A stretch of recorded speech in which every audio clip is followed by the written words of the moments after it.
article about a man who was walking home during COVID-19 pandemic lockdown in India, and on his way home, he phoned his wife. He was walking 749 miles, as I recall. And he phoned his wife, and he see a picture of him on the phone with his wife, crying because he hears that his son is seriously ill and he can't get home. And he's beside himself, and it's a very, very sad picture. A photographer took a picture and tweeted it out. He obviously made himself lots of money from it, but at the same time, it raised awareness of the plight of the millions of migrant labourers left unable to return home in the pandemic. Yeah. So, my angel, man who became face of India's stranded, helped home by stranger. So that's the angle they've put, is that some strangers are helping him, an angel. But really, the story is that how that these people, they closed all the trains and the buses down so that people had to walk. So they've made it about an individual, an angel helping them, but in actual fact, it's probably more about society not looking after the very poor. So I'm going to read it. It's a very well written article. It's also an important article, a bit like All Quiet on the Western Front, to share truths with each other in order to try and shed light on darkness in society. Okay.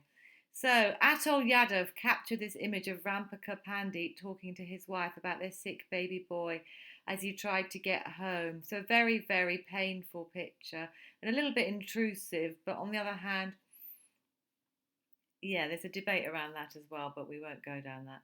So a photograph of a migrant labourer, his face contorted with anguish as he sits on the roadside in Delhi speaking to his wife about their sick baby boy, has come to symbolise the ordeal of India's daily wage workers, penniless and unable to get home to their families because of the lockdown.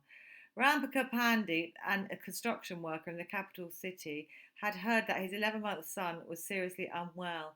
With no public transport to reach his home in Begusarai in Bihar, 1,200 kilometres, 745 miles away, he started walking.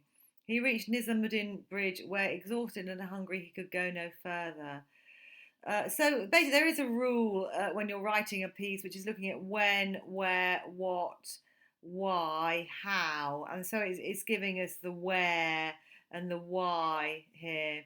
Atul Yadav, a photographer with the Press Trust of India, was heading home from work on 11th of May when he saw Pandit, 38, sobbing his heart out, full stop. Pandit refused his offer of biscuits and water, saying food would choke him, quote, because he couldn't eat while his son was unwell. He was so emotional I had to stop shooting. He had been sitting on the road for 3 days, said Yadav. Quote, we labourers don't belong to any country, Pandit told Yadav. All I want is to go home and see my son. So some quotes, direct quotes from him. Later that evening, he reached a nearby police station. He was still waiting for the police to help when a group of well-wishers, having seen Yadav's tweet about Pandit, arrived in the area and managed to find him at the station. By now, he was full of grief, full stop. Short sentence, terrible story. His wife, Bimal Devi, had just called to say their son had died. One of the well-wishers, a woman paid for and arranged for his train ticket home. He wept with gratitude at strangers helping him, said Yadav. Another quote. Yadav's photograph illustrates the anguish of millions of migrant labourers in India who are desperate to get home to their families. After waiting in vain for the government to provide them with transport, belatedly some trains are now being laid on for them, close brackets. They have embarked on astonishing odysseys, from cities all over the country, journeys that have left Indians transfixed and distressed. Very long sentence there, explaining with lists and brackets, explaining the situation, isn't it, for these poor migrant labourers. So it's the background. It's actually a flashback, really, isn't it? They've been waiting in vain, so they had to walk. So now we've got a nice list. Whether by truck, bicycle, auto rickshaw, or on foot, they have been heading out under their own steam, some making journeys of nearly 1,000 kilometres to reach home. Very, very sad stories these are. I've been reading about them for weeks. Hunger, thirst, and the scorching heat of the Indian summer are slowing them down. Some have died of exhaustion and sunstroke. Last week, a group of 16 who fell asleep on a railway line they believed was not being used were killed by a goods train. So terrible, terrible fact there, isn't there? If I am, Yeah. yeah, really terrible. If I'm to die, I want to die with my parents, said one young daily wage labourer leaving Indore, a city in Madhya Pradesh. So they're walking home and they only get paid every day. They haven't got any regular wages. They're sort of on a 0 hours contracts, which is exactly what we have in the UK. But obviously, in the UK, we have a benefit system, we have a welfare system. The government has bailed us out to the tune of hundreds of thousands of pounds, millions and millions of pounds. So we're very, very, very lucky, and it's important to be in a position of gratitude that our government has managed to do that for us, because these people are literally dying walking home with the heat. There's one young man who actually died because he didn't have, he was walking home and he didn't have any food or anything, and yeah, and he had no way of earning a living. Really terrible. An auto rickshaw driver fleeing Mumbai said, "Even if I starve in the village, I'll never come back. My children needed medicines and food, and I wasn't able to do anything." So there's a picture of those little children with the masks on. Every day the exodus continues. The residents of Dharavi slum in Mumbai are fleeing in their thousands every day, with living conditions that make it almost impossible to escape the contagion and more than 1,100 confirmed cases of COVID. Many people feel they are sitting ducks, so that's a metaphor. Yadev, 44, has been documenting their plight for the past few weeks. Ever since India's lockdown began on the 25th of March, he has been taken aback at the response to his image of Pandit. It's been splashed all over Indian news outlets and social media.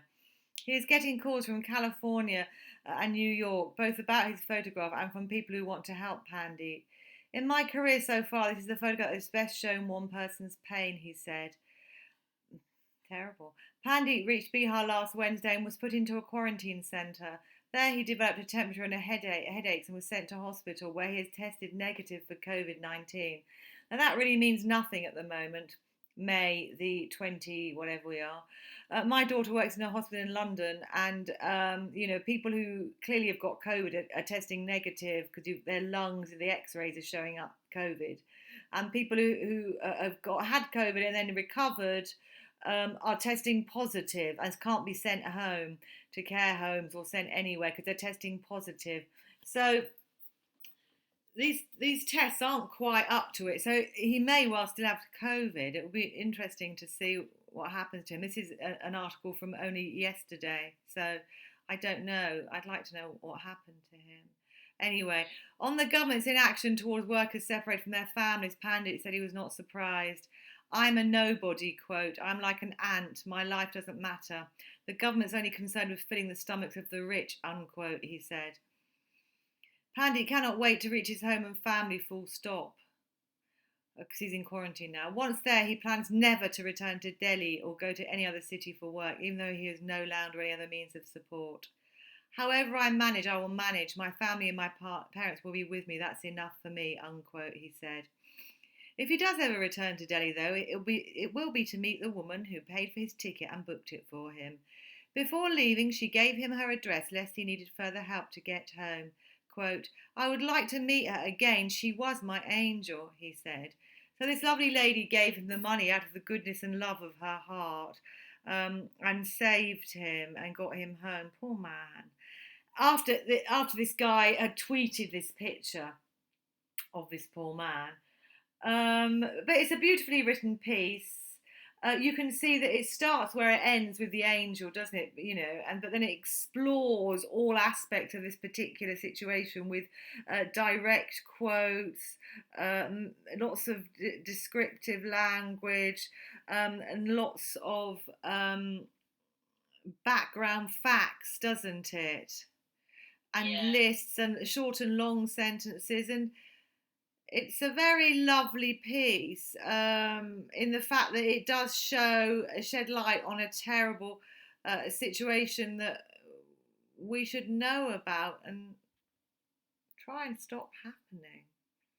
Yeah. So did you enjoy that? I mean, not enjoy. Yeah. Yeah. Did you find that interesting and sad? And I think we need to be aware that we're very lucky in the UK, and these poor migrant labourers uh, Yeah. who having to trek around the whole of India or Africa or um, many other countries in the world are in that situation. Yeah.